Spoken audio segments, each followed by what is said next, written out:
A racist cop has a tense confrontation with a black man outside an upscale store. The situation escalates quickly, ending with the cop punching and arresting the man. But then, the officer realizes who he just attacked and arrested. Before we dive into the story, don't forget to hit that subscribe button so you don't miss more exciting content. David Parker, a black mayor of a major city, stood outside an upscale store late one evening. The city had quieted down, and the upscale neighborhood was silent, with only the streetlights casting a soft glow on the sidewalk. David was dressed sharply in a suit after a long evening meeting and was waiting for his assistant, Robert, to pick him up. The store he stood by had been closed for a long time, and the darkened glass reflected his lonely figure. David checked his phone, growing more impatient as Robert was late again. He leaned lightly against the store's glass door, eyes scanning the empty street, hoping to spot the headlights of a car. As he gazed into the quiet night, the sound of heavy footsteps pulled him back to reality. "Hey, what are you doing here?" A stern voice suddenly shattered the silence. David looked up to see a white police officer, Officer John Wallace, approaching with suspicious eyes. The officer's hand hovered near his belt, close to his baton, as if preparing for a confrontation. Wallace's sharp gaze scanned David from head to toe, as if assessing a potential threat. David recognized the stance. It wasn't unfamiliar to him. As a black man in a position of power, he had often faced the prejudiced looks and treatment simply because of the color of his skin. He had prepared himself for moments like this, but it still unsettled him every time it happened. "What are you doing here?" Wallace asked again, his tone sharper this time, as if asserting that David was doing something wrong. David straightened up, put his phone in his pocket, and calmly responded, "I'm just waiting for someone." The officer stopped a few steps from David, his eyes still brimming with suspicion as he glanced around the empty street. "Waiting for someone at this hour here in front of a closed store?" Wallace questioned, his voice more interrogative than concerned. "Yes," David replied calmly. "My car is running late." Officer Wallace stared at David, his hand now nearly touching the baton on his belt. "Doesn't seem normal. You sure you're not lurking around here up to something?" David felt frustration building in his chest, but kept his face neutral. "I'm not lurking. I'm just standing here waiting for my ride, nothing more." Wallace smiled, but it wasn't a friendly one. "Standing there in that suit, huh? Trying to make yourself look important?" David met Wallace's gaze, sensing the insult but maintaining a calm tone. "I'm just waiting for my car, officer. Nothing else is happening here." Wallace stepped closer to David, the space between them growing increasingly tense. "I don't think so. You don't belong around here. Standing alone in the middle of the night. You sure you're not planning something?" David felt his heartbeat quicken, but he knew he had to manage the situation carefully. He had been in scenarios where no explanation mattered, where prejudice and lack of control spoke louder than truth. "No need for accusations," David said, trying to keep his voice steady yet firm. "I haven't done anything wrong. I already told you, I'm waiting for my car." Wallace remained motionless, his sharp eyes locked on David, seemingly waiting for something. "Do you have any ID?" Wallace asked authoritatively. David clenched his jaw but didn't let his anger show. "I don't need to give you ID when I haven't done anything wrong." Wallace's eyes darkened, his hand moving closer to his belt. "You don't get to decide that. When I ask for ID, you show it. Or are you hiding something?" David took a deep breath, trying to suppress the anger rising in his chest. "I've made it clear what I'm doing here. That should be enough. There's no need to escalate this." Wallace moved closer, the space between them now just inches. "I'm the one who decides how far this goes, not you," Wallace said in a low, threatening tone. "And right now, you're giving me plenty of reasons to dig deeper." David stood his ground, his gaze steady but his body tense, knowing this wouldn't end easily. In the stillness of the night, with the streetlights casting long shadows, the confrontation between the two men grew more tense and unpredictable. The tension between the two men escalated with each passing second. Officer Wallace's eyes no longer held mere suspicion. They now displayed a clear intention: control. He was trying to force David to submit to his authority, but David understood that if he gave in without just cause, he would be supporting the injustice and discrimination he had faced all his life. "I've already told you," David repeated, his voice low but clear. "I haven't done anything wrong, and I don't need to show my ID. I'm just waiting for my car." Wallace shook his head slightly, his smile fading, replaced by determination. "You don't get to make that decision. When I ask for ID, you show it. That's the law. Or are you hiding something?" David sighed internally. He had encountered these situations before, moments where explanations held no weight and everything revolved around who held the power.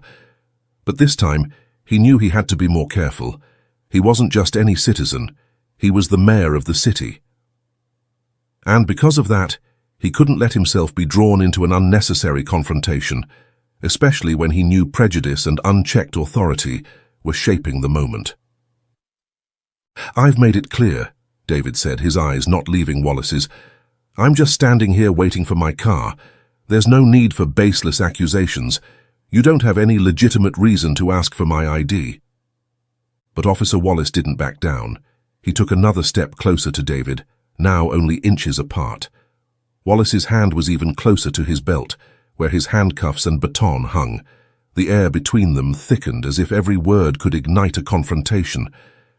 "You don't belong here," Wallace hissed. "Standing here in the middle of the night, wearing that suit in front of a closed store. You sure you're not plotting something?" David could sense Wallace losing control. The frustration that had been simmering inside David now surged to the surface. It wasn't fear that gripped him, but the blatant injustice of the situation. Even so, he kept his calm, knowing that any misstep could send the situation spiraling out of control. "I have as much right to be here as anyone else," David said, his voice now sharper. "I told you I'm just waiting for my car, nothing else." Wallace's mocking smile reappeared. "Sure, I hear that story all the time. You standing here doesn't make sense, and I don't think you belong here." David closed his eyes briefly to keep his frustration from boiling over. He had been through many situations where he was treated unfairly, but this one felt different. This officer wasn't just suspicious of him. He was trying to force David, trying to turn him into a criminal in his own eyes simply because of his skin color. "Then listen closely," David said, his voice growing colder. "I haven't done anything wrong. I'm not a criminal, and you don't have any reason to interrogate me like this. If you have a legitimate reason, say it. Otherwise, let me be." Wallace took another step forward, now face to face with David. "I don't believe a word you're saying," he said, his voice full of provocation. "You think you can stand here and avoid answering me? I'm the one in charge here, not you." David clenched his fists, trying to maintain his composure. He knew the situation was escalating unnecessarily, and one small misstep could send everything out of control. "I don't have to explain anything further to you," David said, his voice starting to edge with sharpness. "If I've done something wrong, prove it. Otherwise, you're just bullying me because you think you can." Wallace gritted his teeth, his eyes filled with anger. "Careful with your words, you're very close to crossing the line." "Which line?" David responded, his voice challenging but still calm. "The line where you'll use your power to force me off a public sidewalk?" The officer glared at David, his hand already on the handcuffs. The tension in the air was thick enough that it seemed a single move could ignite it. David knew he couldn't let the situation deteriorate further, but he also couldn't yield to the abuse of power. "You think you're smart, don't you?" Wallace said, his voice full of malice. "You think you can talk to me like that? I'm the one with authority here, not you." David stared back at Wallace, keeping his voice calm but firm. "Authority doesn't give you the right to harass someone without cause." Wallace stepped even closer, almost touching David's face. "I don't need a reason," he said, his voice full of menace. "If I feel threatened, I have the right to handle it my way. And right now, I don't like the way you're talking to me." David knew things were spiraling out of control. Wallace was no longer just a cop interrogating him. He was looking to provoke, and David had to be careful.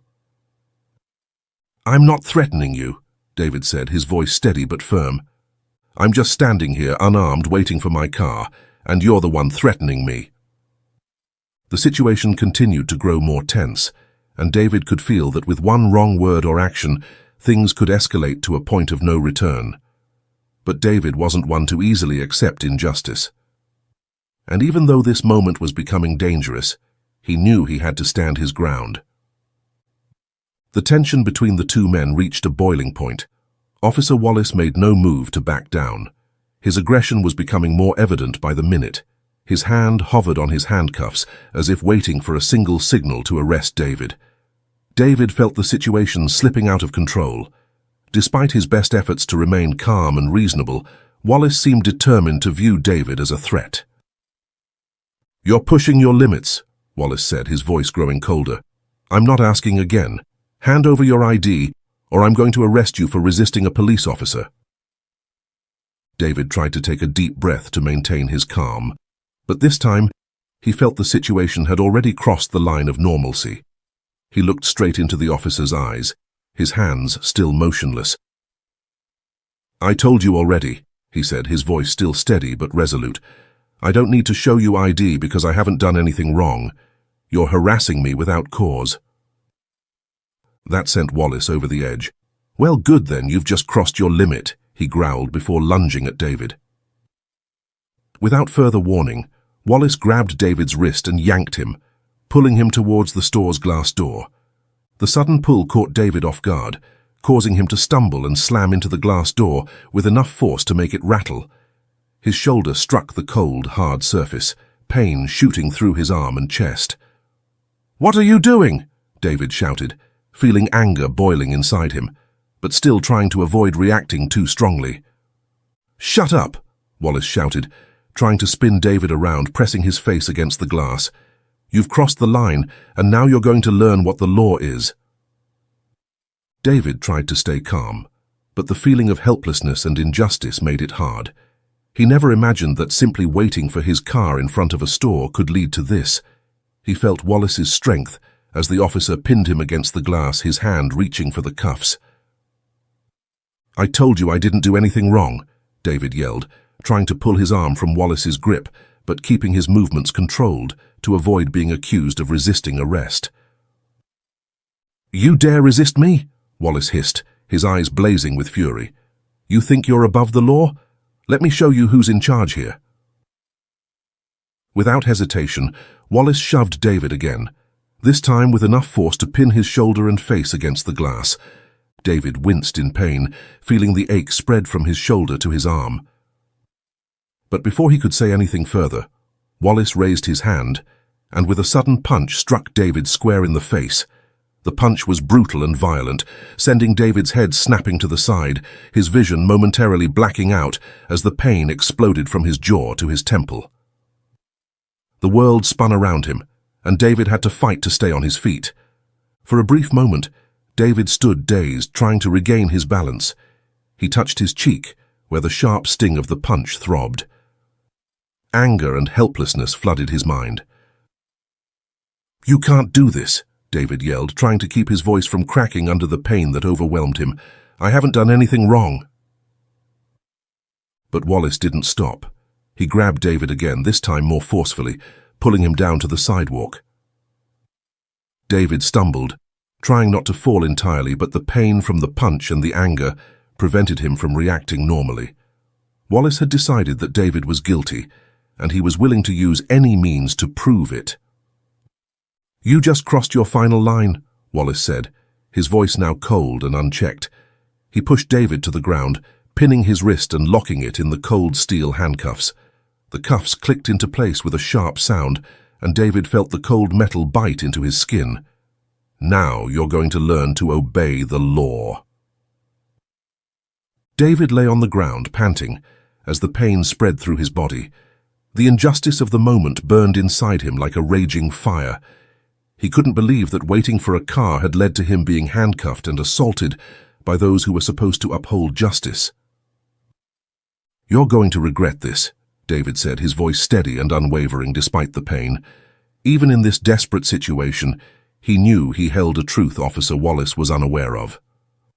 "No, you're the one who's going to regret it," Wallace scoffed, thinking he still held control of the situation.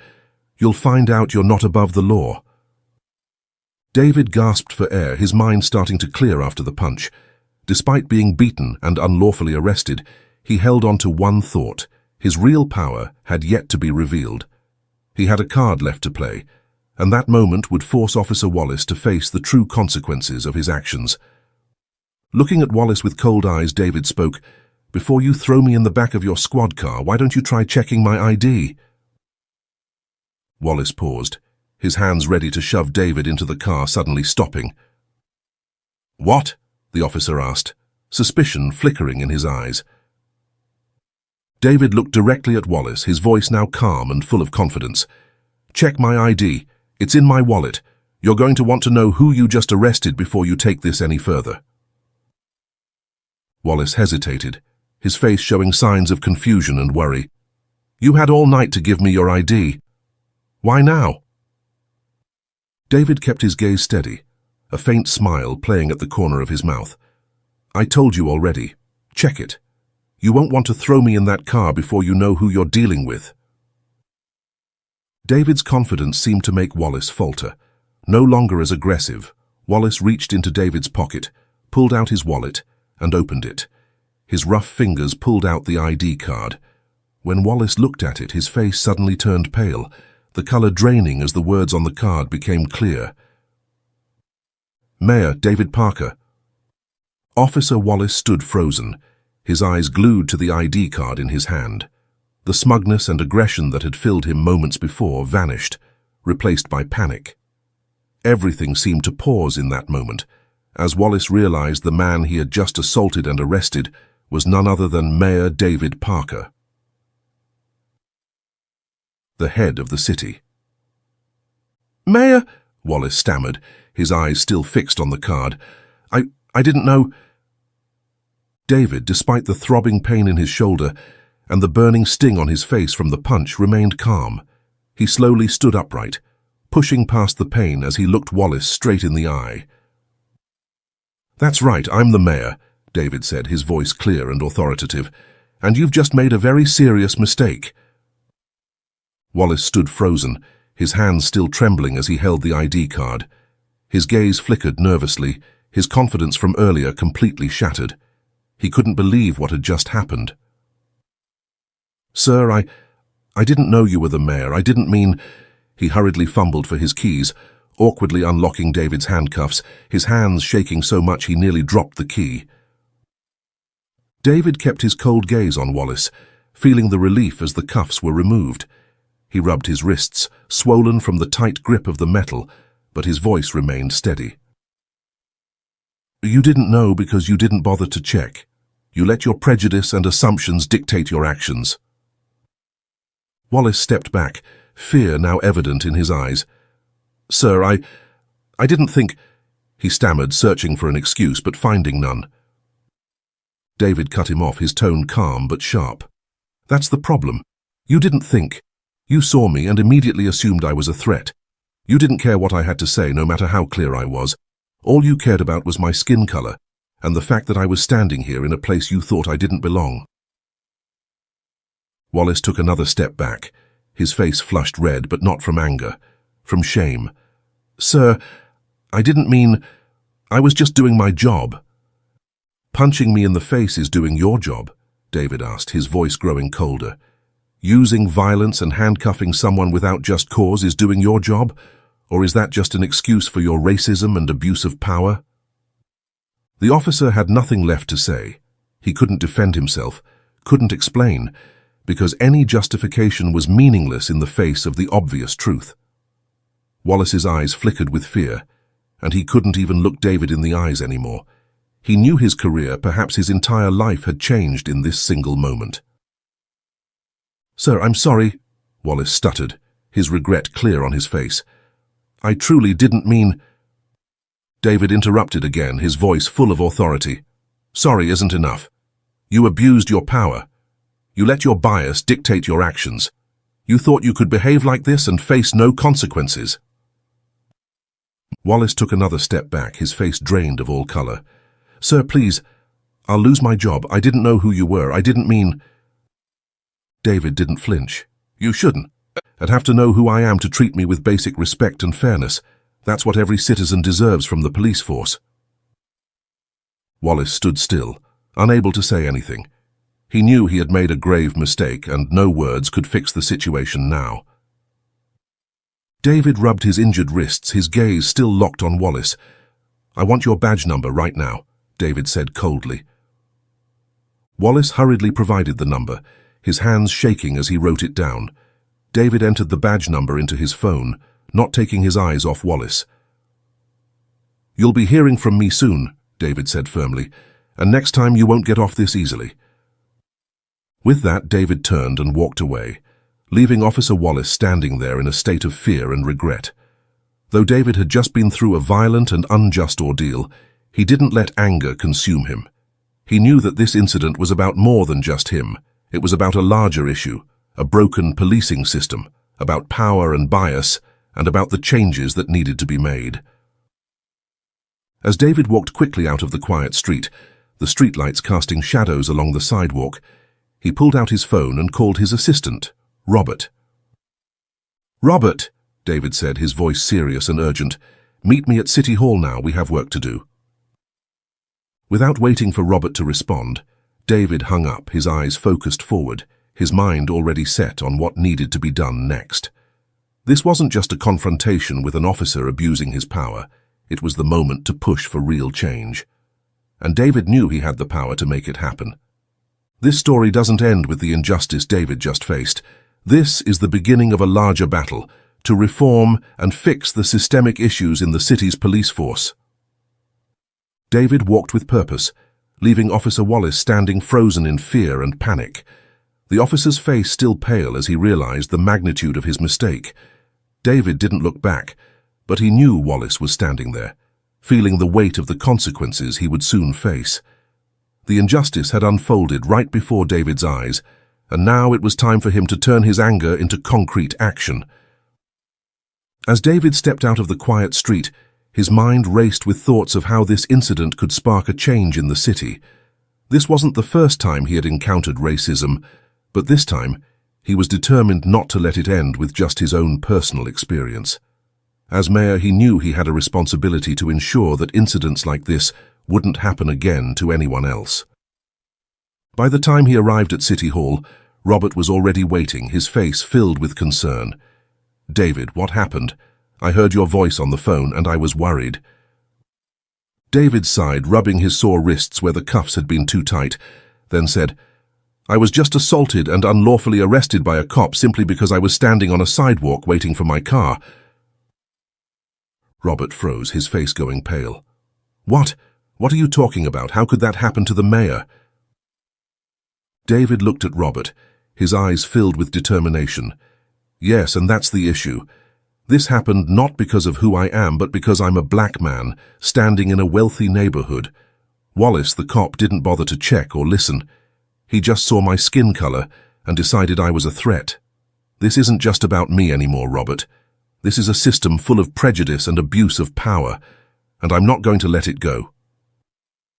Robert stared at David, his face a mix of anger and concern. So what are you going to do? David answered firmly, We're going to act. I got the cop's badge number, and the first step is filing a formal complaint. But this is just the beginning. I'm going to make sure this case is public, and that officer is held accountable. Not only that, but I'm pushing for deep reforms in the police system. Robert nodded, a look of determination growing on his face as well. I'll help you. This can't just be a personal complaint. David nodded, his eyes resolute. Exactly, we need to take this higher.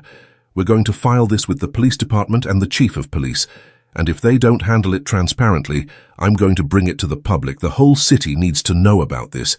This isn't a small issue, and it's not going to be brushed under the rug. Immediately, Robert and David began to work.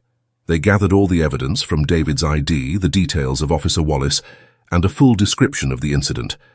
David prepared a file to submit the formal complaint, but he knew this couldn't just be dealt with through an internal investigation. He needed more. A few hours later, the official complaint was submitted to the police department, but David didn't stop there. He knew that if it was handled internally, there was a risk it could get swept under the rug. So his next move was to meet directly with the city's chief of police, Chief Harrison. The next day, David arrived at the police station with Robert by his side. Both of them had serious looks on their faces. As they walked in, the officers immediately recognized David, and there was an awkward silence as they noticed the faint bruise on his face. A receptionist stood up when she saw David approach.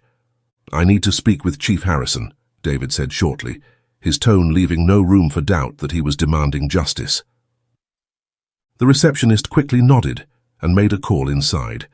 A few minutes later, Chief Harrison, a tall man with graying hair and a serious expression, appeared in the hallway, walking towards David with a tense look on his face. "Mayor Parker," Harrison said, his voice calm but clearly uneasy, "we should talk in my office." David said nothing, just nodded, and followed Harrison into the office. When the door closed behind them, Harrison sighed and sat down behind his desk. "I've heard about what happened last night. This is a very serious situation." David didn't sit. He stood tall, looking Harrison straight in the eye. "Yes, it is. And I'm not here just to talk. I'm demanding a formal investigation into the actions of Officer Wallace. He abused his power and acted with clear racial bias. I won't let this be swept under the rug or handled quietly behind closed doors." Harrison took a deep breath, his eyes betraying his tension. "I understand, and I'm committed to handling this seriously. Officer Wallace has already been placed on immediate suspension pending investigation." David showed neither satisfaction nor displeasure. "I'm not here for a suspension. I want to ensure this incident is handled publicly, transparently, and that any wrongdoing is dealt with harshly. This isn't just a personal issue, it's a systemic problem, and if the system can't fix itself, I'll make sure it's taken before the entire public." Harrison looked at David for a long moment before nodding, his voice lowering. "I understand. You have my word. We will not hide anything, and any misconduct will be dealt with appropriately." David finally sat down, his eyes never leaving the chief's. "I hope you keep your word, because if not, I'll use every tool I have, not just as mayor, but as a citizen demanding justice." Harrison remained silent, then nodded. "I understand." The meeting ended quickly, but David knew it was just the beginning. The fight for justice and system reform had begun, and he wasn't going to stop until everything was fixed. After meeting with Chief Harrison, David walked out of the police station with a sense of determination, mixed with caution. He knew that Harrison's promise might not be enough. This wasn't just a personal matter with one officer, it was a systemic issue, and the system had avoided change for far too long. David needed to ensure that this promise would be fulfilled, and he knew he would face many obstacles ahead. A few days later, a critical meeting was held at City Hall, attended by key leaders, Chief Harrison, representatives from the police union, and senior city officials. David entered the meeting room as a leader, but this time he wasn't just representing himself, he was representing the entire community, those who had been treated unjustly like him. The room fell silent as he entered, all eyes drawn to the faint bruise on his face. David sat at the head of the table, facing Harrison and the police representatives. Harrison sat sternly, trying to maintain his composure, but tension was evident in his eyes. The police union members sat across from David, their eyes defensive, especially given what David had just gone through. The meeting began with formalities and an official report from Chief Harrison on the status of the investigation into Officer Wallace. "Wallace has been suspended, and we're conducting a thorough investigation. I assure you the process will be transparent," Harrison stated, trying to maintain a professional tone. David leaned forward, his eyes cold and determined. "I'm not sitting here to hear about one officer's suspension. We can't address this issue by handling one individual without addressing the entire system. Now is the time for concrete action and reform of our police force. One of the police union representatives, a tall man with a scowling face, spoke up. "Mr. Mayor, we respect the investigative process, but let's be clear. That officer was only doing his duty. If we're not careful, targeting individuals could weaken the morale of the entire police force."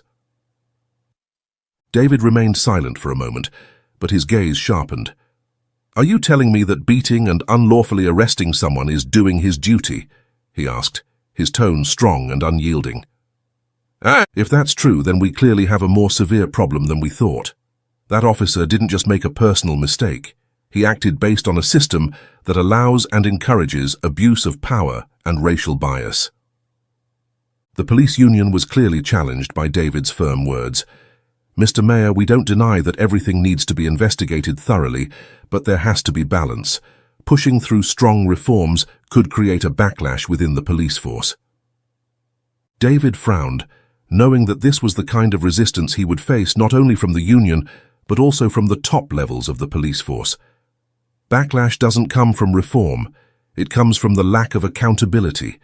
If our police force feels threatened by demands for transparency and justice, that's the problem, and I won't let this city continue to tolerate that. Chief Harrison remained silent for a moment, then spoke up. "I agree that change is necessary, but this process takes time. Large-scale reforms will meet strong resistance, not just from the union, but also from officers within the force. We can't change a system overnight." David leaned back in his chair, his tone sharpening. "I'm not asking for overnight change, but we can't delay forever. The time for action is now. I've waited long enough, and so has the community. If there's no concrete action, I will bring this issue to the public." The tension in the room heightened as the city officials, officers, and union representatives realized that David was unyielding. He wasn't just a mayor seeking personal justice. He was representing an entire community demanding change. What happened to him was only a symptom of what many others had experienced silently, and David had no intention of letting this continue. "So what do we do next?" David asked, his eyes scanning the room. "Reform isn't optional, it's mandatory. If we don't fix this system from the ground up, we'll lose public trust forever." A few city officials, who had been quietly listening, began nodding in agreement. They knew that David's words carried weight, not just morally, but politically. Protests could erupt at any moment if the people felt the system wasn't protecting their rights. And if reform didn't happen, the city could face an even greater crisis. The meeting continued with concrete proposals. David demanded the creation of an independent oversight committee to investigate police misconduct, as well as mandatory training on racial bias and de-escalation for all officers. These were the first steps in a long and difficult process to reform the entire system. Despite some resistance, Chief Harrison eventually agreed that these measures were necessary. "I'll work with the leadership of the force and the union to implement these reforms. We need to ensure that this system no longer tolerates abuse of power." David nodded but knew this was only the beginning. "Good," he said firmly. "But remember, if there's no progress, I won't hesitate to bring this issue to the entire city. And then there will be no turning back for anyone." The meeting ended with a temporary consensus, but David knew that the real battle for change was still ahead. The reforms would face strong opposition from those unwilling to change, and the process would not be easy. But now, with his position, David was prepared to fight to bring justice and transparency to the city's police force. As he stepped out of the meeting room, Robert walked beside him, quietly asking, "What do you think? Will they really change?" David sighed but kept his determination. "They'll have to. We won't give them any other option." After the meeting with city leaders, David knew that the real fight was just beginning. Even though Chief Harrison and the police union had agreed to the proposed reforms, David understood that there would be resistance and obstruction from within the system that didn't want to change. The promises made in the meeting room would be just empty words without real action. The next day, David held a press conference at City Hall. He decided to make the incident and the proposed reforms public, to ensure that no one could deny or ignore them. In front of City Hall, reporters and citizens gathered in large numbers, waiting to hear from the mayor, who had just experienced a brutal and unjust incident at the hands of the city's own police force. David stepped up to the podium, his face resolute and determined. Below him, reporters raised their cameras and notepads, ready to capture his every word. The sunlight hit his face, highlighting the bruise on his cheek, a stark reminder of what had happened. "Good afternoon," David began, his voice loud and strong. "I stand before you today not only as the mayor of this city, but as a citizen of it, someone who has experienced firsthand the injustice of the very system we are trying to improve." The crowd grew silent, every word David spoke drawing their full attention. "A few days ago I was assaulted and arrested by a police officer simply because I was standing on a sidewalk waiting for my car. This is not just a personal incident, it's a reflection of a much larger systemic problem. A problem where prejudice and abuse of power have become so ingrained that even someone like me, the mayor of this city, can be treated this way." David paused, letting his words sink in. He could feel the tension and outrage spread through the crowd, as they understood that if this could happen to the mayor, it could happen to anyone. "But I'm not here just to talk about that incident," David continued, his voice growing stronger. "I'm here to talk about change. We cannot just look at one officer and think that's the issue. The issue lies in the entire system, and that's why my administration and the city leaders have decided that now is the time for action." David turned to look directly into the cameras, as if speaking to every citizen in the city through their screens. "We are going to establish an independent oversight committee to investigate all claims of police misconduct. This committee will not be part of any police organization, and they will have access to all documents and information. No more will incidents be covered up or handled internally in a shady manner." A small round of applause broke out from those gathered, but David stayed focused, knowing his message needed to continue. "We will also mandate that all officers in this city undergo training on de-escalation and anti-racism. This won't just be a surface-level course, but a part of their annual training. Every officer will need to better understand the community they serve, and they will be held accountable for every action they take." Louder applause began to fill the air as the crowd responded to David's strong stance. He could feel the support, knowing he was saying exactly what so many people had been waiting to hear. "And finally," David said, his voice growing even stronger, "we will make public all complaints about police misconduct, along with updates on the investigation. No longer will these issues be hidden or handled behind closed doors. The people of this city deserve to know that their police force is working to protect them, not to threaten or harm them." The applause and cheers swelled throughout the crowd. David knew that these reforms weren't just promises, they were concrete steps toward changing the entire system. But he also understood this was only the beginning. The battle ahead would be long and difficult. Following the press conference, the public's response became clear. Social media exploded with hashtags about police reform, with many people voicing their support for the changes David proposed. Civil rights organizations and community leaders also came out strongly in favor, demanding that the city implement these measures immediately. But as David had anticipated, not everyone was happy with these proposals. The police union and some officers began publicly criticizing David's reforms. They claimed that the Independent Oversight Committee was an infringement on the authority of the police force, and that mandatory training would weaken the fighting spirit of the officers. They warned that these measures could lead to an increase in crime, because officers would be hesitant to confront criminals out of fear of accountability. David knew he would face opposition. In meetings that followed with Chief Harrison and other city officials, he continued to push for the implementation of reforms. Although Harrison maintained his promise that the investigation would be handled transparently, he also cautioned that there might be internal resistance. "Mr. Mayor, I understand and agree with your proposals," Harrison said in a private meeting, "but pushing these changes will not be easy. Many officers feel threatened by the external oversight." David looked Harrison straight in the eye. Chief, if they feel threatened by accountability, they shouldn't be in the police force. We're talking about the survival of public trust.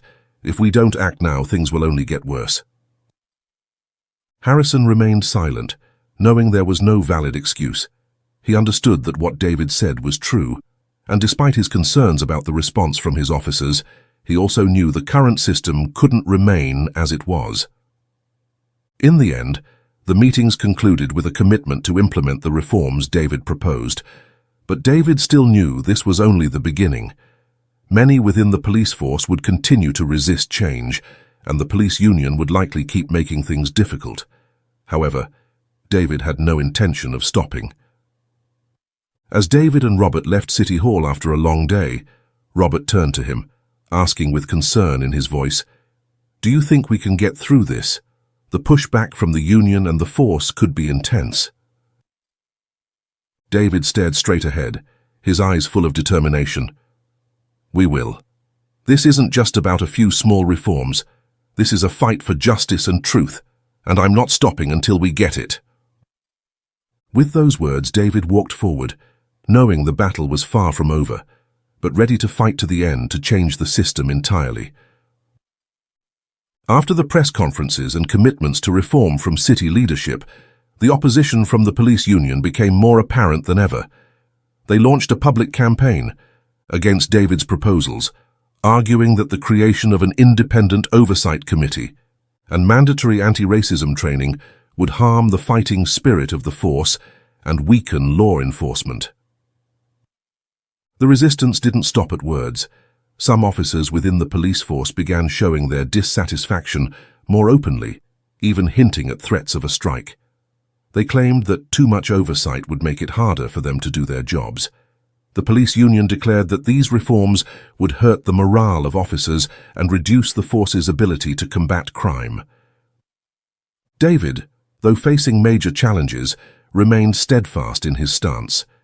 He organized more meetings with community groups, listening to the voices of the people and continuing to push for the necessary changes.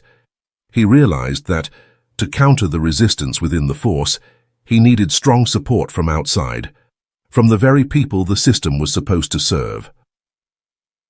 With the support of the community, peaceful protests and media campaigns began to spread across the city, demanding real reform in the police force. The community was no longer passive. They became David's allies in this fight. Civil rights organizations, community leaders, and ordinary citizens spoke out publicly in favor of reform. The pressure from the community grew, forcing city officials and the police chief to accelerate the implementation of the agreed-upon measures. Throughout this process, David didn't waver in the face of criticism or threats from the police union. He understood that change is never easy, especially when it challenges a long-standing system filled with prejudice and unchecked power. He continued to push forward with the reforms, even knowing that this journey would face fierce opposition from those unwilling to change. The media continued to cover David's battle, highlighting both the challenges and the initial progress of implementing the reforms. The public rallied behind him, further empowering him to continue the fight. Peaceful protests grew larger, showing the city's collective determination for justice and transparency in policing. Despite the ongoing resistance, under the pressure from the community and David's unwavering determination, some of the reforms began to take shape. The Independent Oversight Committee was established, and anti-racism and de-escalation training became mandatory for all officers. The change wasn't happening quickly, but the first steps were being taken. David knew this fight was far from over. The police union and some officers continued to obstruct progress, but he believed that with strong public support and relentless pressure, the system would eventually have to change. It was a difficult journey, but he knew he was on the right path, and with his unshakable resolve, he wouldn't stop until justice was fully realized. Ultimately, though the road ahead was still full of obstacles, David could feel that his efforts were starting to make a difference. The police system, slow and fraught with difficulty, was beginning to change, and that was the first victory for him and the entire community. As time passed, the changes David and the community fought for slowly began to have a real impact. The Independent Oversight Committee began its work, and public reports on police misconduct cases were brought to light. Although the progress wasn't as fast as many had hoped, transparency and accountability had been made a priority, and this increased the public's trust in the system. Training programs on racial bias and de-escalation were also rolled out across the force. Officers who participated started to see things differently regarding how they enforced the law and interacted with the community. While there were still dissenting voices and hesitancy from some groups, David knew these were necessary steps toward rebuilding trust and creating a better police force that served all citizens equally. However, not everyone accepted the changes easily. Some veteran officers still resisted, and the police union continued to look for ways to limit the reform's impact. But with the support of the public and the media, David and the advocates for reform had created a movement that couldn't be ignored. The community became a decisive factor, and when the people stood up and demanded justice, the system had no choice but to respond. On a sunny afternoon, after another press conference announcing the progress of the reforms, David stood outside City Hall, looking out over the city. He felt a sense of change slowly taking place. He reflected on the events that had led to this moment, from his confrontation with Officer Wallace to the tense meetings with city leaders. Everything had changed since that moment, not just for him, but for the entire city. Robert walked up next to him, smiling softly. "You did it, David. Things are moving forward and people are starting to see the results." David smiled but kept his eyes focused. "Yes, but this is just the beginning. There's still so much work to be done to ensure that these reforms aren't temporary. True justice isn't a destination. It's a long journey." Robert nodded. "And you'll keep leading the city on that journey." David exhaled lightly, knowing deep down that the fight for fairness and transparency was far from over. He had opened a new path, and now he wouldn't stop until every citizen, no matter their race or social status, was treated fairly under the law. This wasn't just his story, it was the story of an entire community, a city moving forward with hope and real change. "We're not going back," David said, his eyes fixed on the horizon. "This is the only path forward, and we'll keep walking it until we achieve the justice that everyone deserves." And with those words, David stepped forward, continuing the journey, knowing that he wasn't just fighting for himself, but for a new generation who would never have to face the kind of injustice he had endured. This story wouldn't end in the present. It would continue with the lasting changes David and his community had initiated. A fairer future awaited, and David was ready to lead the city toward it.